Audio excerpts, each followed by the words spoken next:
and we're back again. So I thought we'd do a part two because I really enjoyed sitting and speaking with my brother here today.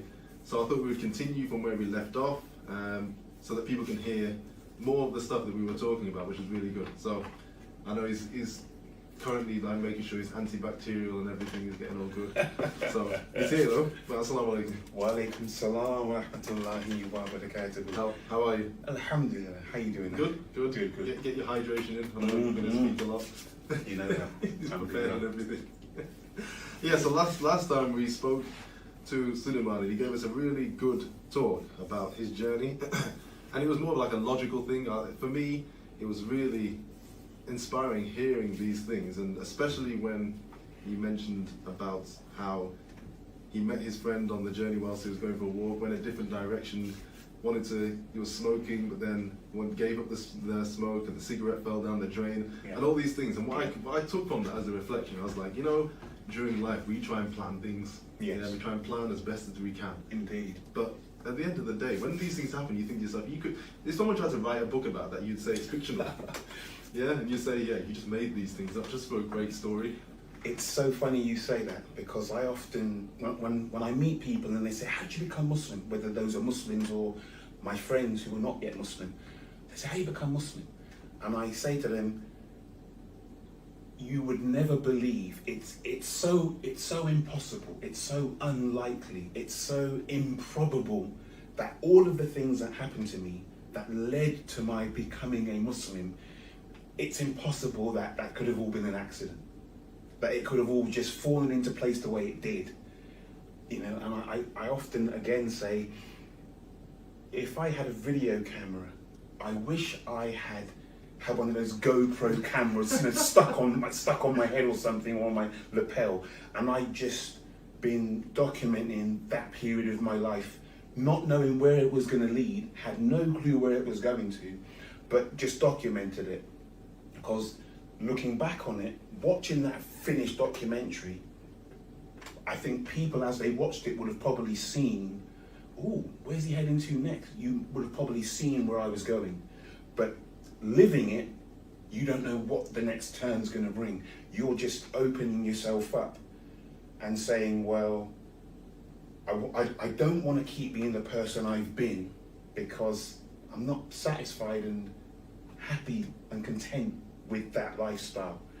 I want to be something more, because there has to be something more than just what I do: eat, sleep, wake up, work, party, repeat. Mm-hmm. You know what I'm saying?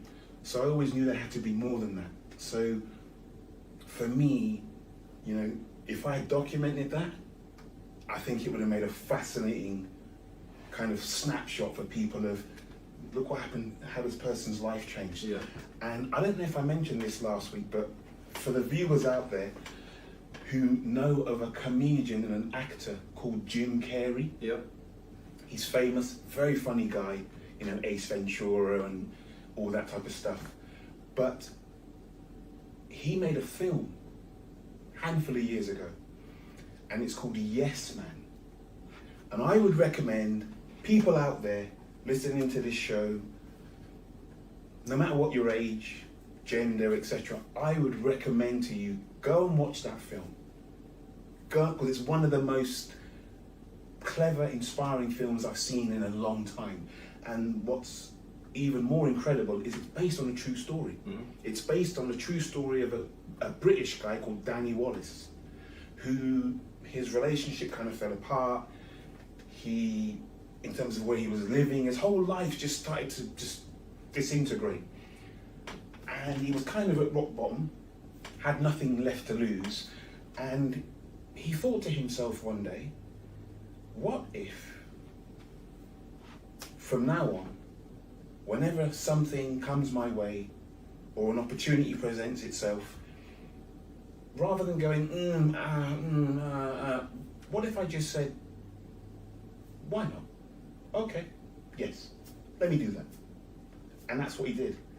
And the film by Jim Carrey is based on kind of like a script he wrote. He documented what happened to him. Okay. And then obviously he must have sent it to Jim Carrey. Jim Carrey read it and was like, let's do it. And it's the transformation between who he was and who he became And then at the end of the film, he's explaining himself. But it's just like, it's amazing. It's just like, wow. Does the job. Yeah, just the power of just opening your mind up. Mm-hmm. And not just going with the narrow stuff that you were brought up with. Not narrow, that's the wrong word. Not just sticking only to the stuff you were brought up with, but actually realizing, well, there's a lot of other things out here that don't seem to be causing any harm. So what if I did say yes, or okay, or I'll have a try, I'll have a go.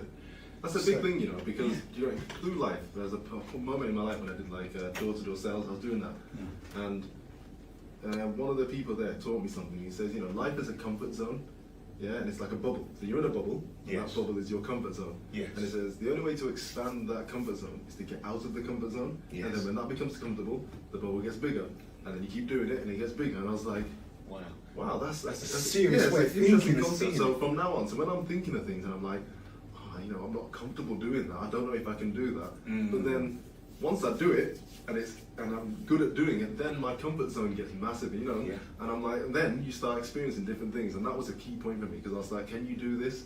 Yes, you can. Yes. Yeah, and when you do it, there's only two things going to happen. It's either successful or it fails. Yes. But either way, you've had an experience. Yes. Yeah? Yes. And there's two things you can do. You can either learn from your experiences or learn from the experiences of others. Yes. Yeah. Yes. So when these different challenges come to me now, and especially when I speak to other people, I say, if you are unsure of something, just try it. What's the worst that's going to happen? Is it going to kill you?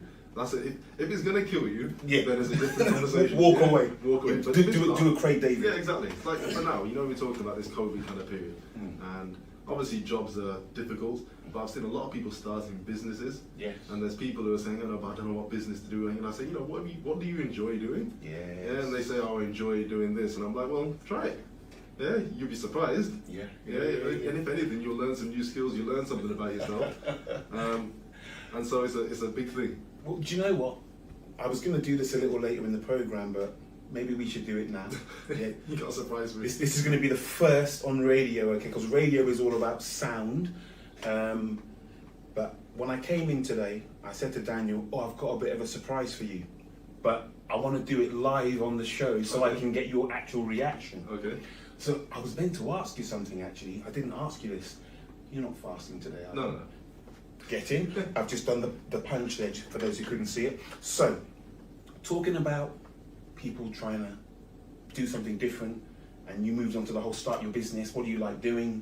And a lot of people are offering their services, their skills. You've had a lot of people who are into fitness, who, 4 months ago, beginning of the year, there was a company who were offering internet or online fitness sessions. I think they were called Peloton. So you get on the bike and you're all racing on the bike, and it's live, social media, interactive, a session. So you can see other people's scores, but you're in your house on your bike, on your piece of kit. So it's a fantastic idea, brilliant idea. Because that way you don't have to leave your house, you don't have to go to a gym, but you've got your screen, set up. Could be a 55-inch, and you're watching what other people are doing. You're monitoring where your score, your level leaderboard. Yeah. And I thought, that's clever. That's a great idea. They've since expanded. They're now doing other activities. They've now got people doing gym stuff and other things like that. And so, but that was before the whole COVID thing. Yeah. They just launched this bike thing, and I thought, that's clever. That's really clever. Since then, more and more it started with quite famous people who were kind of offering sessions on art or how to do this or how to do that. So they were just offering it as like let me keep in contact with my followers, my members, whatever. But now you've got people who are actually realizing that they've got skills that are marketable. They're a commodity, they can bring an extra income in. So, talking about that, I have 3 children. They're all, mashallah, they're grown-ups now. My youngest is 20, son's 22. In fact, I think he's almost 23 now. He's just turned 23 actually in April. And then my oldest is 20. So you've got 20, 23, 25. Okay. Actually 24, because she's 25 in November. So my youngest daughter, she was always entrepreneurial from when she was young. and she saw her brother making money. He would buy stuff from the shop, take it to his school, then he'd sell it, double his money. So she saw him making, a bit of pocket change. She wanted to make money as well, but she was quite young. She's probably about 13. She wanted to get the paper round, and I said, look, no, I want you to make money, but the paper round's a little risky. Yeah. Early mornings, cars, snow. So in the end, I had some spare balloons, these massive balloons that you blow up. Long story short, I said, look, these are some old stock I've got from events I used to attend. If you want, it's summertime, blow these up, go across to the local park, and maybe you can sell them for 50p a pound. She did that for the entire summer period. Wow. This is when she was 13. She was selling so many balloons.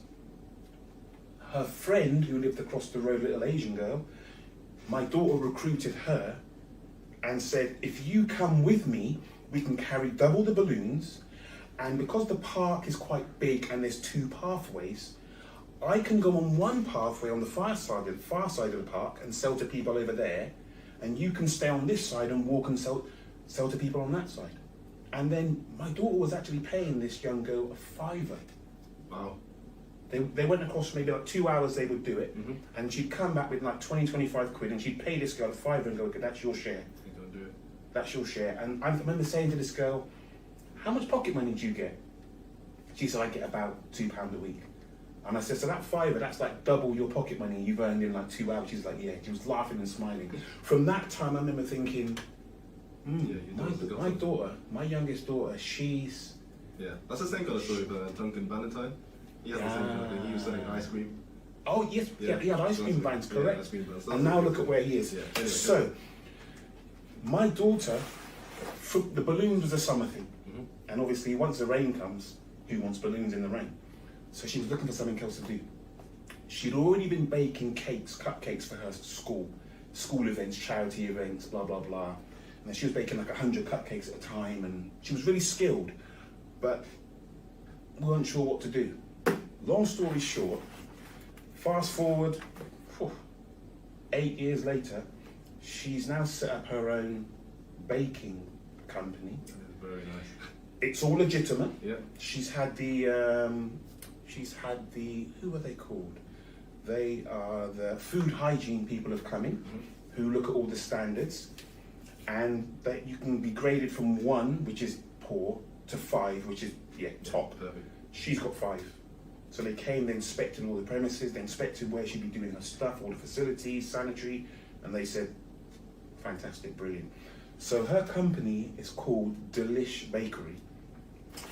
And in fact, this is her little boxing logo. If that camera's on, you can have a little look. Now, so this is for Daniel now. So she used to bake fairy cakes, but now she's launching her brownie. In fact, she launched it in Ramadan. Right. She launched it over 2 months ago, but it really took off in Ramadan because obviously people were at home. They wanted something nice. So she's launched her brownie business. So this is a little sample that I've brought in. Okay, so live on air, I'm going to get Daniel to try some of these. There are 3 flavors that she makes. She makes a chocolate brownie, which has got you can just top it open. So she makes a chocolate brownie that has got Oreos and different types of chocolate inside it. She makes a mint brownie, which, as it says, has got mint in it. Now, you can't see Daniel's face. Daniel's see, it's nice. Yeah. You know what? I'm going to tell people though, because it's a bit, I'm cheating a little bit, because I've had some of these before. But I'm not going to say no to having more of them. Now, you talk, listen, her business, I promote it quite a lot on Instagram as well. Thank you. So I see it, it's Delish Bakery. Yeah. And to be fair, I've seen what she's been doing. And I think it's a year ago, maybe a little bit over a year ago, she was starting to, she started sharing more of these. Yes, these on things social to us. media, yes. And she did the cake for my sister's wedding. I remember seeing that and I was like, wow, girl's got skills. Yeah, I kind of describe her as the Black Mary Berry. You know what I'm saying? She knows what she's doing. She's skilled. She's meticulous. during Ramadan, she was getting so many orders in the West Midlands that I was having to drive her around to make sure we dropped everything off in time for the iftar so people could open their fast. So the business is amazing. And here's the thing, I'm more of a fruity cake type of guy, carrot cake. I don't really like desserts. I actually really don't like chocolate, anything chocolate puddingy. But ever since she started making these brownies and even her chocolate cupcakes, I'm telling you. You know what? Because they're not rich either. It's like they're just like. And they're, see, I like to think that I'm a little bit of a connoisseur when it comes to food, especially cakes and desserts. I'm a carrot cake guy. I'm a carrot cake man, I'm a banana cake man. Trust me, listen, I've been to any store you want to name. I've been and I've had the carrot cake from those stores. The typical supermarkets, the Asda's, the Tesco's, the Morrison's, but I've also been to the Costa Coffees, I've been to the Starbucks, I've been to all of these places. I've tried their carrot cake. And I would say the best carrot cake I had tried, honestly, at that point, was Costa Coffee.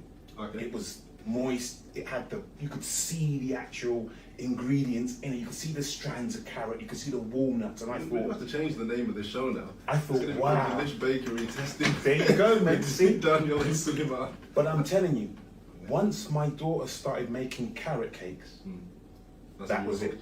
Costa Coffee, I love you, but you got sacked. They got sacked. So honestly, the stuff that she does, and even the name that she came up with, because we were talking about the name, and I said to her, well, really, the problem I have is when I go into stores and I buy cakes, the packaging, the picture on the package, they're selling me a dream. It looks amazing, and I'm thinking the cake is going to taste the way it looks.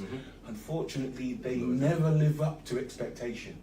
But hers, when I had hers, I was like, oh my gosh, this is delicious. You should have bought some of her the proper packaging, because the packaging she does now is Yes. really nice with all the labels and things like that, which is a shame. Well, actually, yeah, so like these. this is what she's now produced. So she puts that in the boxes with her stuff. So she's got everything's very professional. She's got the QR code. So if you want to order or find her, you can go to Facebook or Instagram, and it's delish.bakery.uk. Yeah, I'll put that up on the YouTube as well. Simple as that. You can find it there. And I've got a challenge for people, because this is how confident I am in what she does. This is how confident I am. If you order a cake from her or the brownies from her, and you're not blown away, you don't eat that and go, oh my gosh, this wipes the floor with this other stuff that we buy from the supermarkets, with the preservatives and the shelf life, and my daughter's stuff is fresh. Pretty much after 24 hours, she'll bake a cake, she'll bake the brownies. After 24 hours, if they're not sent out, she doesn't send them out to people. And I'll say to her, but it's only been 24 hours. And she'll say, but it's not the same taste as when it's fresh when I make them. That's serious, isn't it? Yeah. So what we will do is we bake a lot of stuff. She'll practice, she'll try new recipes. And then literally on most weekends, on a Saturday or a Sunday, I'm driving in my car into the city centre of Birmingham, and I've got a massive box with loads of cakes in it, which I'm giving to the homeless. Okay.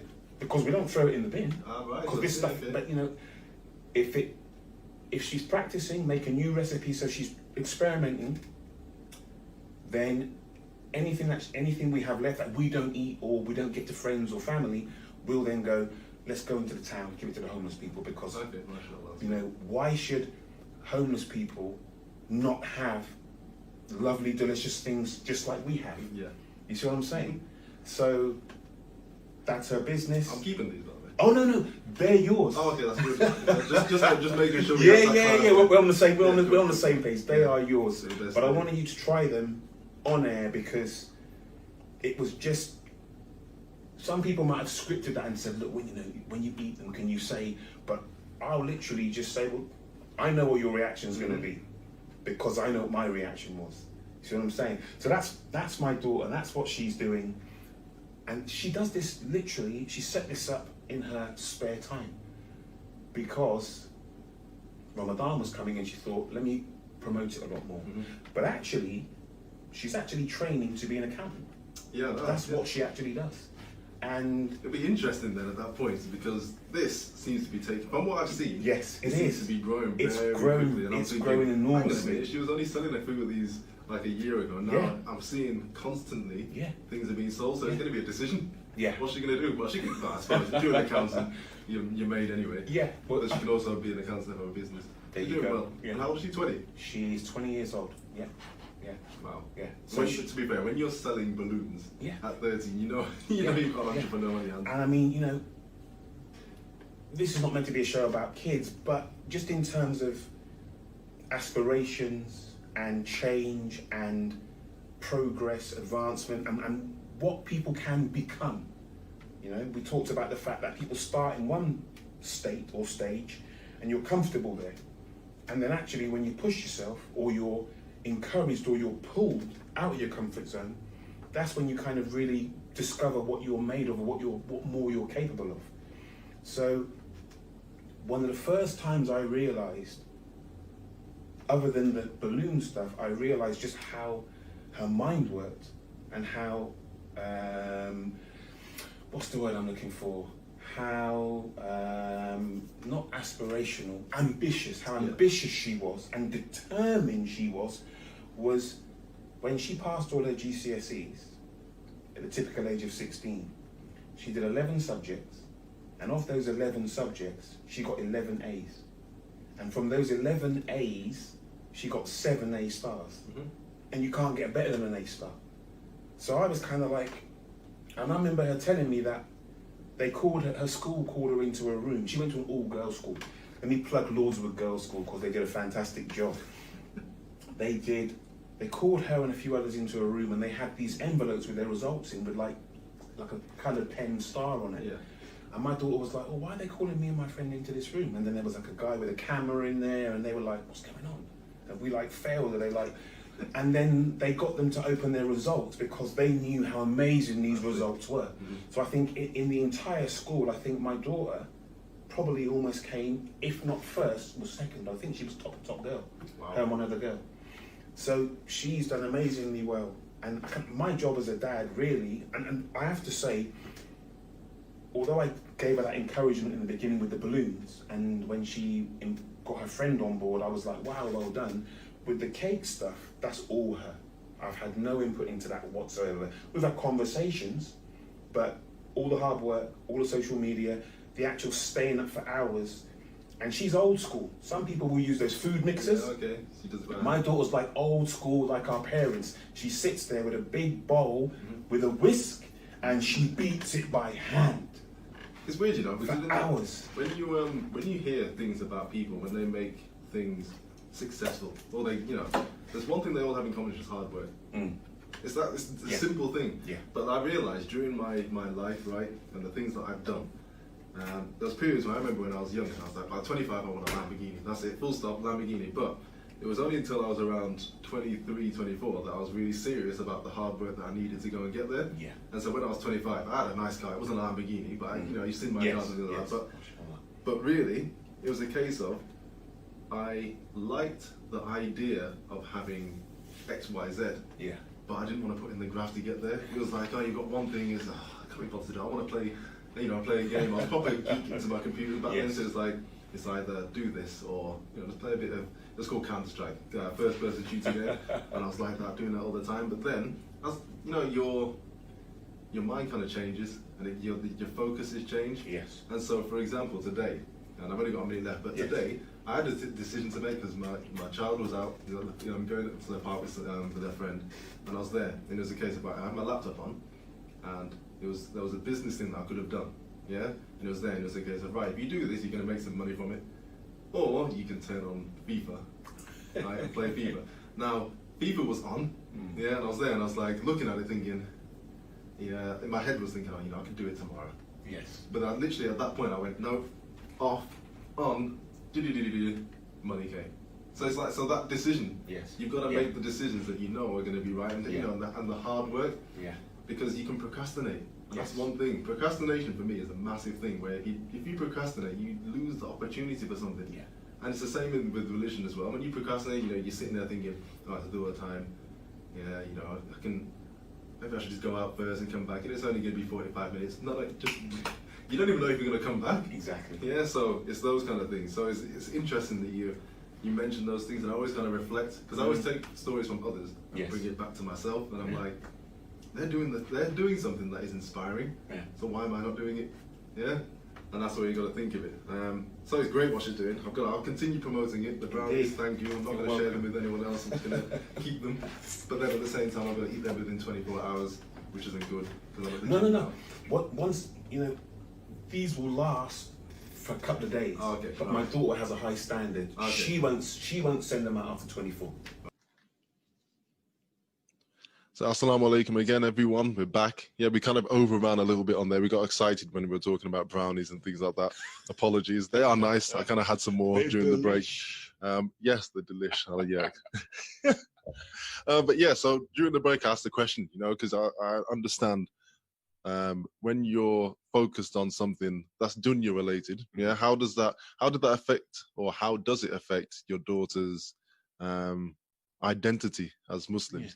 I mean, as we were speaking in the break, you know, before they were students or apprentices, or, you know, before they were all of those adult type of things, they were just children, young people.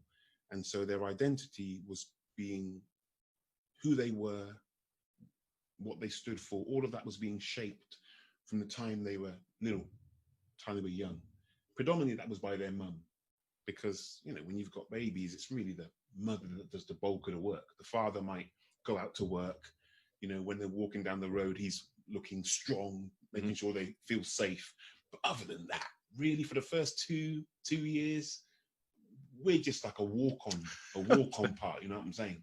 So their identity was formed, and all those little seeds that you plant in your children, which you hope are going to grow and sprout into something beautiful, character-wise, personality-wise, that was all done by their mum. My job was just to back that up, and make the path in front of them smooth, so that they could, you know, have a nice, easy, enjoyable start to life. So in terms of their identity, they've always kind of understood who they are, what's important, and they've always spent their time around aunties, around sisters, around other people, you understand? So for them, the idea of then growing up and what are they going to do with themselves? Yeah.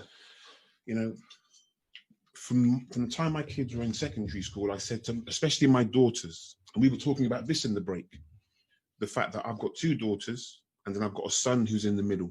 My daughters are the ones who have really excelled. My son's done amazingly. I mean, don't get me wrong, you know, and just to plug my son, at the age of 14, mashallah, my son, Muslim, he passed his GCSE mathematics. Wow. At the age of 14. Killed it. Okay. His school then said, do you want to do, in fact, they pushed him. They said, do you want to do another GCSE mathematics? He was like, okay, because they had that confidence in him. He then did a second GCSE when he was then 16, which is in statistics, and he passed that.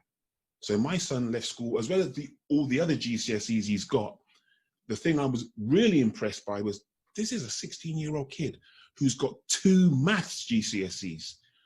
I don't know many people who can say that. I can't say that. Yep.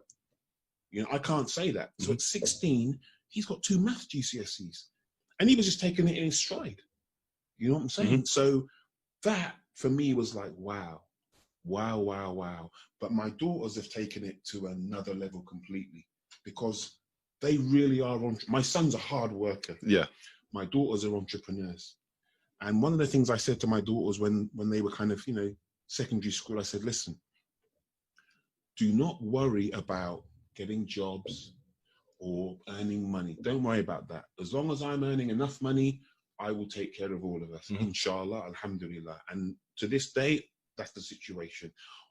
All 3 of my kids were living at home until my son got married a year and a half ago. Then he moved out. My daughters still live at home. Why are they going to move out when everything's free? Yeah, that's true. So I said to them, listen, find something that you enjoy, something you love, that you just enjoy doing. And each of them, from the time they were young, have had things that they just enjoyed. And when we saw that they like spending time doing it, we would just encourage them. Oh, wow, that's really nice. Oh, that's beautiful. Oh, you're really good at that. Oh, you're good at colouring in, or you're good at cutting, or whatever it was they liked doing. We would say, wow, that's really good. My youngest daughter has become someone who's very academic. Okay. My eldest daughter, Mujahida, we call her Mojo. Sorry, Mojo. The world knows now. But my oldest daughter, she was always creative. So my youngest daughter has gone into the cake business as a kind of a side hustle, if you like, but she's very serious about it. Mm-hmm. And then obviously she's now doing she works for KPMG, mashallah. She's a trainee. She's on a degree apprenticeship with KPMG. So in 6 years, she'll be a fully qualified accountant with a master's degree. Mm-hmm. My other daughter, Mojo, she's always been very artistic. She was in school. She always loved henna. Okay. And calligraphy. So I knew she was going to be something creative. Didn't know what it was. Long story short, she was in school with a biro pen doing these amazing designs on her book. Not her textbook, but her school book. Yeah. And she had a teacher who saw her doodling in the class and said, "What are you doing?" And so she showed it to the teacher, and the teacher said, "Come up here." And then the smart whiteboard, the teacher gave her the smart pen and said, "Do that on the board." And she did it on the board. And it wasn't an art lesson. Okay.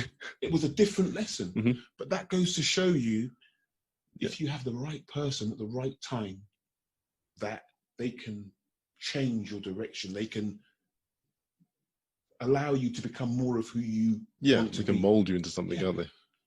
From her friends in the class, seeing her doing this thing freehand from memory on the board in the playground, all her friends started saying, "Oh, can you do one of those things? Can you do one of those things on my arm?" Okay. So she had a biro out in the break, designing people's fingers and hands.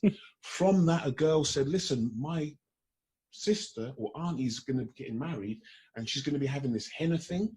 Can you do henna stuff?" And she's like, "Yeah, that's what I do. Can you come and do it on the weekend?" And my daughter was like, "Yeah."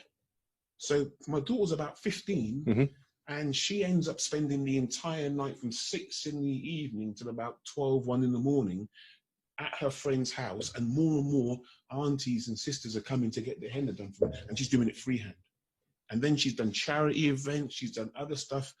She ended up going and doing a degree in art, textile, surface design, so she can literally make all kinds of amazing stuff, from tiles, ceramics. Okay. She can work with wood, she makes curtains, but now she's doing a lot of artwork, and she does these canvases, and she's got herself set up now, and the stuff she does is incredible. I've never seen anyone do artwork ever like this in my life. Never. You know, you get the trees and they have those kind of bands and different. So if you cut a tree, and the grain. Yeah. She uses paint. She mixes different coloured paint, and then she pours it onto the canvas, and she recreates by just tipping it, turning it. Oh, really? She recreates those rings that you see in trees. Wow. She can recreate like marble effect. I'm just blown away. I've never seen anything like it ever. And I've been on the planet a good few years. I ain't going to tell you my age, but I've been here a good few years. But she's just talented. And both of my daughters are so talented. And like we were saying in the break, sometimes people will look at, there is a view that Muslim women, oh, you have to wear the hijab. Oh, I feel so sorry. Are you okay? You're almost a victim to be pitied. Yeah. And I'm kind of like, no, my daughters are go-getters. Mm-hmm. I said to my kids, do not worry about getting jobs. Just find something you love and just keep studying it. Go as far as you can. Become as qualified as you can. Why? Because when you decide one day to leave home and get married, I don't want you to use or to consider or to have to take, take into account or make a priority money. I need a man who's got money. Because if you marry a man for money, and there's nothing wrong with doing that, if that's what you want to do, not a problem. But if that's why you do it, because you want financial security, what happens when things get rocky and rough? And he doesn't have the money. And then the money goes, and then what then? Yeah. So I want my daughters, I felt if my daughters have the capacity and the ability to make their own money, then they don't have to worry about that. They can choose a man, not because of what he can give them physically, financially, but they're choosing a man that they want for him. Definitely. So there's less of a, you don't have to. Yeah, it doesn't have to then tick those kind of things for the, Yeah, you are choosing someone strictly for, can me and you gel? Are we the right people? I don't have to worry about how much money you've got because I make my own money. I ain't got to worry about that. Who are you? And I like you. I think we're a good fit. Definitely. And I think I want to go back on something when you mentioned about marrying someone for money. I want to touch up on something. I listened to a Muslim sister on YouTube. I forgot her name, but my sister mentions her. And she spoke about something really interesting. And she was talking about a topic, and then she said, today we're going to talk about love. And I was like, okay, love. Everyone knows. And she was like, what is love? X, Y, Z. And then she said, she just came out with something that says, whatever you love, you're a slave to. And I was like, okay, where are you going with this? What does that mean? And she says, so there's some people who, if you go through life and if you love, and we're saying money, if you love money, then money controls you. If you have the money, you're happy. If you don't have the money, you're really sad. X, Y, Z. You can, and she was talking about if you love your husband, if you love your husband and or wife, and they are everything to you, that you become a slave to them. Your emotions are controlled by the things that they do. Or if you love your children, like above everything else, then anything that happens, you dictate and you're there watching their every move and all those kind of things. And they say there's compartments in the heart, okay? And in the heart, I think it's 4 compartments you have in your heart. And in each one of those compartments is a specific thing that should be in that compartment, okay? And what happens is people put the wrong thing in that compartment and love that wrong thing. Now, what she went to, she gave an example of saying, if you had a car, a diesel car, and you go to, or a petrol car, and you go to the petrol station, and it says, right, fuel is £1.17 per litre. But then you look on the side and you see a water bottle, and the water bottle says, oh no, this is free. Yeah, free, whatever. You don't go to yourself, okay, right, that water, because it's a lot cheaper, I'm going to put it in my car. We all know what happens if you put the wrong thing in your car. It just doesn't work, or you break the engine or something. It doesn't feel good. It splutters. It doesn't function. It doesn't do things. And she said it's the same with your heart. When you start putting things in the compartments in your heart that are not the right thing, you feel it. And so when she started talking about God, the God consciousness, the one thing in your heart that you should have above everything else is Allah subhanahu wa ta'ala, because then you get the contentment. You can't, being a slave to your creator, you're not, what can you do? You are going to do everything to please and do everything, and do well for yourself. It can't control your day, your emotions and things like that, because at the end of the day, you're going to die, you're going to meet your creator. So everything you're doing in life is to please that creator. And you don't know whether it's happy or sad, but you've been given guidelines for these things. But if you then start going, right, instead of my creator, I'm going to love money. And you go, then you're like, but I put money in that compartment where Allah should be. Then you go through difficulties and you wonder why there's points where if people lose their job, that's it. The world comes crashing down. I've been in that position. I've lost a job. I've been in a position where I'm thinking I'm king of the, all these things, and I've got loads of money. And then it gets taken away and you're like, oh, okay. So you may think that you can have all these things in the dunya. But at the end of the day, you don't control that. And it can go at any point. So you need to remember and be grateful of those points when you have them, and also have the patience when you don't. Yes. Because it could have gone two ways. I could have become very depressed and be like, oh, I've got no money now and that's it. And I'm a slave to it. Yeah. Or you turn to Allah and you're like, okay, I understand what's going on here. You've humbled me. Yeah. You're spot on, mashallah. Back in the day, there were certain things that me and my friends in our lifestyle that we did. And when you look back at it, you realize that that thing, you devoted yourself to it. You believed that it would give you the happiness that you needed, or it would satisfy whatever it was your need was. And so you prioritized it. And actually, you look back and you think a lot of our life was governed by those things. You wake up in the morning because you're going to go and meet your friends, because you're going to go and do X, Y, and Z. And that was almost your motivation for the day. It was just to be able to kind of just keep pleasing yourself. Mm-hmm. And kind of, gratification all the time. So if that wasn't happening, it was like, oh, we're bored. There's nothing happening. There's something going on. When obviously there's so much going on, but we just had our narrow things that we repetitively just kept doing, habitual. And I think that's what it was. I got to the point where my upbringing was very different than my late teenage years. My upbringing was full of people and things and ideas and values, and happiness was based on things and people, conversations, experiences. And from that 16 to kind of 19, 16 to 20, that's when I was kind of, well, I'm a man now, so I'm gonna do my own thing. And it was all that experimenting, the influences. I think when you have certain anchors that your parents have put in you from the time you were young, you can drift off. You can get taken out to sea. You will follow this wind or that wind or go in any direction. But if you've got certain anchors and you've kind of kept them maintained somehow, no matter how far out you drift, sometimes a reminder from someone makes you go, oh, you're right. Maybe I do need to think.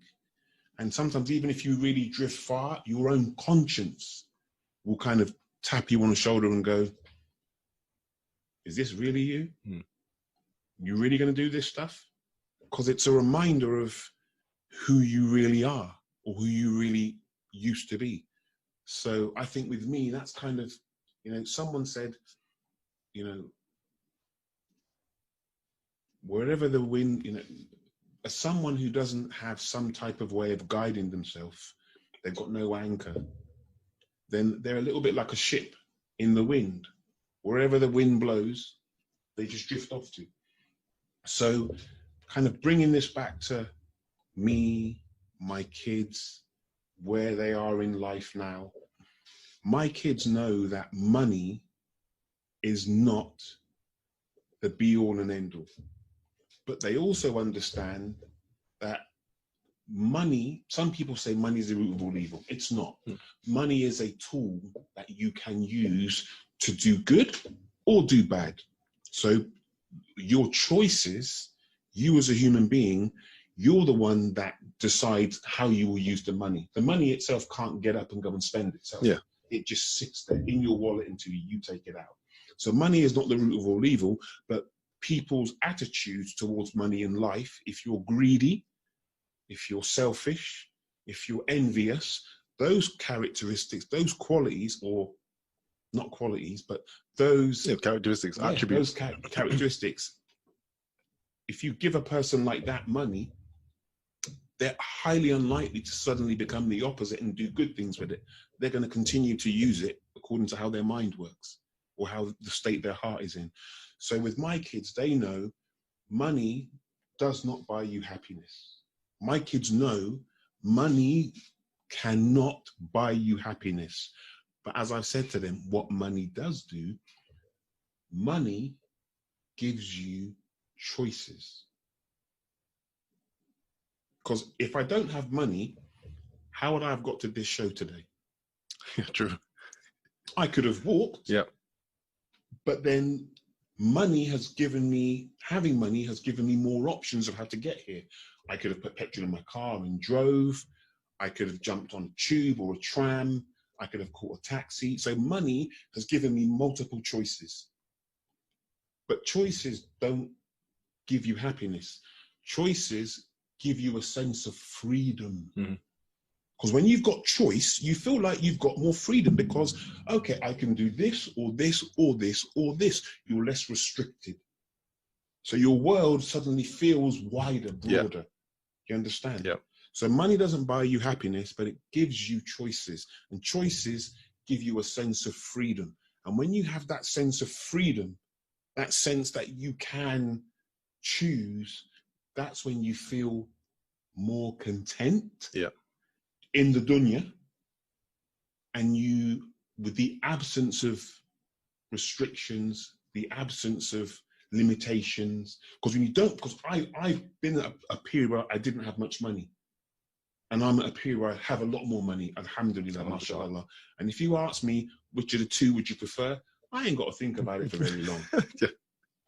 That's true. Trust me, I don't have to think about it for very long. You know, so money is a tool, and you use it to benefit yourself and others. So just like my daughter's making her cakes, and even when she's experimenting, I recognized you're making far too many cakes for our family to eat. Other people can benefit from your skills and talent and your generosity. And by the way, she funds all of this from her own pocket. Okay. She's not come and said to me, can you give me a handout? Can you give me an X amount of loan? No. Everything she does from her own pocket. And likewise, my eldest daughter, everything she does from her own pocket. You know what I'm saying? So I'm very proud of the type of human beings that they're growing up into. Because I think, you know, between myself and their mum and then all the other extended family in terms of the sisters, the aunties, you know, the school teachers, all these people played a part in them. I talked about that teacher who said, come up here and do that on the board for me. Some teachers might have gone, this is my lesson, what are you doing? Put that book away, get out. That teacher said, encouraged her, come up, show me that. And then from that would have given my daughter a sense of confidence, like, wow. So we go back to the whole kind of Muslim women identity and that type of stuff. I wanted my girls, I knew my son, he'd be out there doing whatever he wanted to do and he'd rough it. That's how men are. We're rough and tumble. We discover things. I wasn't going to treat my girls like damsels, you know, or like, you know, or your beautiful little flowers. No, I wanted them to, I don't want to raise people who are either naive, because then they're fodder for the people out there that are looking for naive people to take advantage of, rip off, con. Didn't want my girls to be green and not know anything. Yeah. Abby, what's that? You know, and you're 22 years old and you don't know what this is or what that is. I wanted them to, you live in the real world. Yeah. And so the same thing as well. If you don't know your enemy, how do you know your enemy? Yeah. That's what I say to people as well. So yeah, I agree with that. That's a big thing, because obviously I've got my daughter, she's 4, she'll be going to school soon, and I'm thinking, where's the time gone? But yeah, you can only, like, I learn a lot of things from people who have done those kind of things. And there's no point me trying to reinvent the wheel. When I look at it, I think, right, what people do I know who have raised their kids in a way that is good? Now, I've got my parents, so I'm a good example of that. And then I know other people. And I look at those things and I'm like, okay, so I can cherry pick from this. And so that's the wisdom side of things.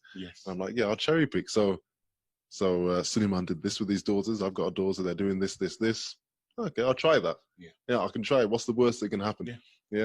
And at the same time, Allah's plan is better than anything that I'm going to plan anyway. So I might also go for it. So it's interesting to hear those things. You know, and because what we've talked about today has kind of been about, yes, we're Muslim, but at the same time, we live in a physical world. So, you know, there's 2 parts of the human being. You've got the soul, the heart. You've got the stuff the intangible things, the soul. But then you've got the physical stuff as well. You've got this, you know, and there was a book written called Ghost in the Machine. And I never understood what that title of that book meant.